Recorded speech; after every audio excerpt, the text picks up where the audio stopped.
तर नमस्कार मैत्रिणींनो, तर सगळ्यांना श्री स्वामी समर्थ.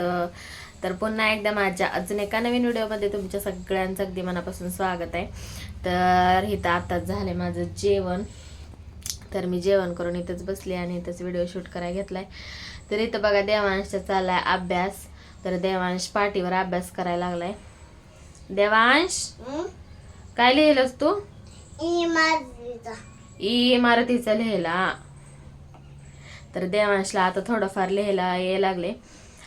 पहिला एवढं येत नव्हतं, पण आता जरा घरी मी प्रॅक्टिस घेते त्याची. शाळेमध्ये कसं एवढं प्रत्येक मुलाला हात धरून शिकवणं शक्य नसतं. तरी पण त्याच्या टीचर खूप चांगले आहेत, म्हणजे व्यवस्थित असं सगळं अभ्यास करून घेतात. अभ्यास दररोजच्या दररोज देतात आणि व्यवस्थित शिकवतात. आणि लहान मुलांच्या मानानं त्यांच्यावर एवढं असं जबाबदारी पण नाही टाकत अभ्यासाची. गाणी वगैरे जास्त असतात गोष्टी.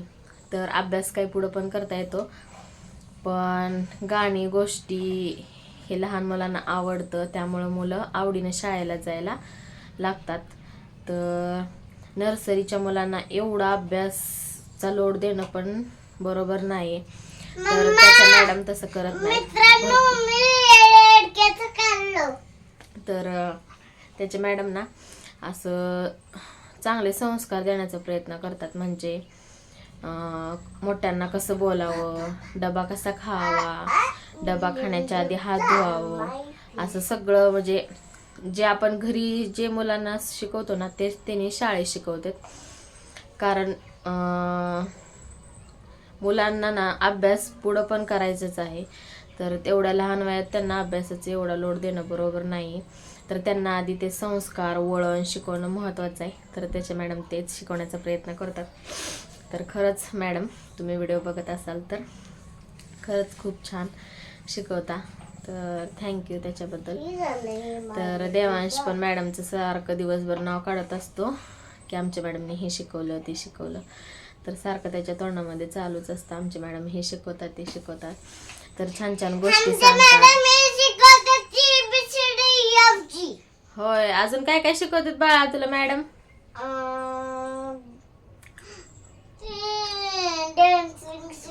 डान्स, गाणी, गोष्टी, मोठ्यांना कसं बोलावं, अभ्यास देते थोडा थोडा रोज.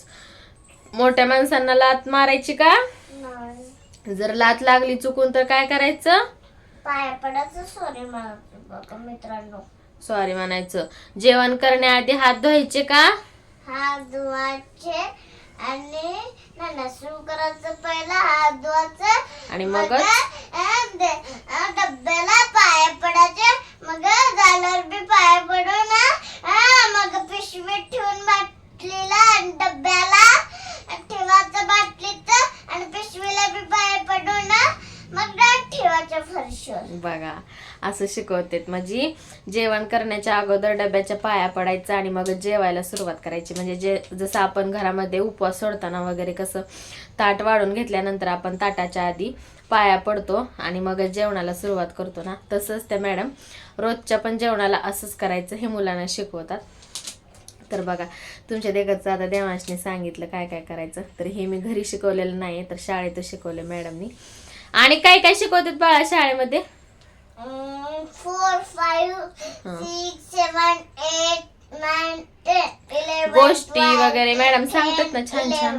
11, 12, 13, 14, 15. लाता द्यायच्या का पाटीला? लाता द्यायच्या का आता दिला तसा? नाही. विद्या आहे ना ती, सरस्वती विद्या देत असते ना सरस्वती देवी. मग असं लाता दिल्यानंतर आपल्याला सरस्वती देवी विद्या देते का? नाही ना. मग पाटीला लाता द्यायच्या नाहीत. मॅडम काय सांगते शाळेत? बरं उठून करायचं का? अभ्यास उठून करायचा, झोपून करायचा नसतो अभ्यास. तर देवांशच्या मानानं देवांशला म्हणजे बरंच येते असं मला वाटतंय.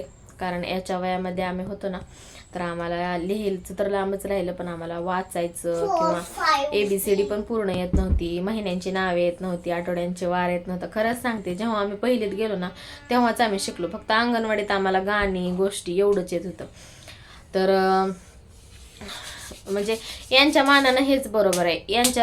यांना कारण काय काय शाळेमध्ये ना एवढ्याशा मुलांना खूप अभ्यासाचा लोड देतात, खूप म्हणजे खूप. ते मुलं ना अक्षरशः अभ्यासानं ना त्यांचं खाल्ल्या पिलेलं सुद्धा अंगाला लागत नाही त्यांच्या, आणि त्या अभ्यासानं मुलं पूर्ण बारीक होऊन जातात. तर यांच्या शाळेमध्ये तसं नाही, अभ्यासाचा लोड जास्त नाही, फक्त वळण आणि संस्कार जे असतात ना ते शाळेमध्ये जास्त लावले जातात त्यांच्या शाळेमध्ये. कारण जेव्हा मुलं पहिलीला जातात ना तेव्हापासूनच जास्त जरा अभ्यासाचा म्हणजे शिकायला सुरुवात होते. नर्सरी, छोटा गट, मोठा गट यामध्ये एवढं काय मुलांवर लोड देणं पण बरोबर नाही. पिले असा अभ्यास करतात का? मॅडम बघितलं ओरडतात मॅडम. देवांशला ना उद्या शाळेत गेल्यावर मॅडम जर बघितलं ना असं व्हिडिओमध्ये तर बघ की तुला कसं ओरडतात. असं पाय ठेवून अभ्यास करतात का? आ तर देवांशचा ना आई लिहिलेला, ABCD लिहिलेला व्हिडिओ मी तुम्हाला दाखवणारच आहे. तर व्हिडिओ शेवटपर्यंत बघा, व्हिडिओ स्किप करू नका अजिबात. तर देवांशला येते का नाही नक्की कमेंटमध्ये सांगा. तर खरंच आपल्या मुलाला, एवढ्याशा मुलाला असं शाळेतलं काय काय लागल्यावर एका आईला किती आनंद होतो ना ते एका आई समजू शकते. तर खरंच मला तर खूप आनंद येतो. देवाने जर शाळेतलं काय शिकवलेलं म्हणायला लागला, ABCD म्हणा, जानेवारी फेब्रुवारी म्हणा, तर असं काय काय तो म्हणायला लागला ना तर खरंच खूप कौतुक वाटतं. तर ती एक आई समजू शकते. तर आपल्या मुलांना असं पुढं जाताना बघून ना आईला खूप आनंद होतो. तर तसंच मला ही खूप म्हणजे खूप आनंद होतो देवांशाचं शाळेतलं काय काय बोलायला, लिहायला, शिकायला ना. तर खरंच खूप भारी वाटतं. तर मैत्रिणींनो तुम्हाला दाखवते देवांशचा अभ्यास करतानाचं पण थोडंफार. तर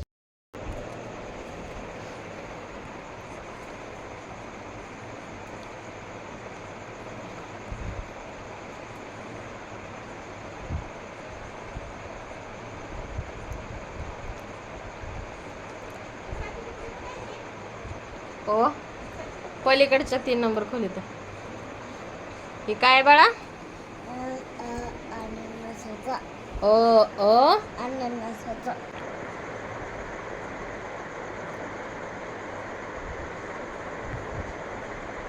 तू सगळीकडे फॉर ऍपल काढले. नको राहू दे, त्याला कळते. टीचर नाही लागत, लागलं तर बघ सगळे करून टाकेल. होय पण देत नाही तुला. नक्की कमेंट मध्ये सांगा. तर देवांश अभ्यास कसा करतोय, त्याला येतंय का नाही लिहायला. तर त्याच्या मनानं अननसाचा आ आईचा, ई इमारतीचा, लिंबूचा, उकळाचा, उसाचा, एडक्याचा, ऐ एरेनीचा, ओदेवाल्याचा, औषधाचा, आंब्याचा, आंब्याचा ऐकताय. इथं कुठं आहे का? आहे की शेवटला आहा असतं. आहा म्हणजे अननसाचा काढायचा आणि आपण असं 2 टिंब देत नाहीत का त्याला आहा म्हणायचं. आंब्याला आंब्याला नाही, आंब्याला ना वर टिंबा असतो आणि आहाला ना असे इकडे साईडला 2 टिंबा असतात. मी तुला दाखवलं का त्याशी पाठीवर लिहून दाखवलं ना तसं. तर आज देवांशला सुट्टीच आहे गणपती विसर्जनाची.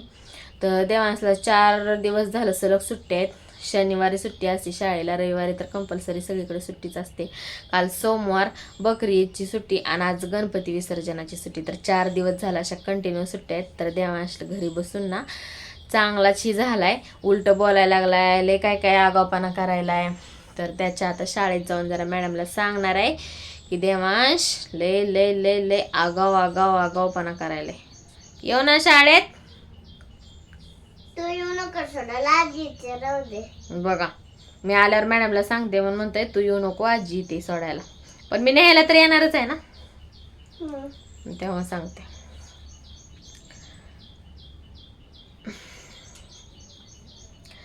तर चला मैत्रिणींनो, तर देवांशचं आई लिहिलेला व्हिडिओ कसा वाटला किंवा अभ्यास करतानाचा व्हिडिओ मी जो दाखवला तुम्हाला तर ते कसा वाटला नक्की कमेंटमध्ये सांगा. आणि माझ्या लाडूसाठी 1 लाईक करा आणि 1 कमेंट करा. तर चला बाय.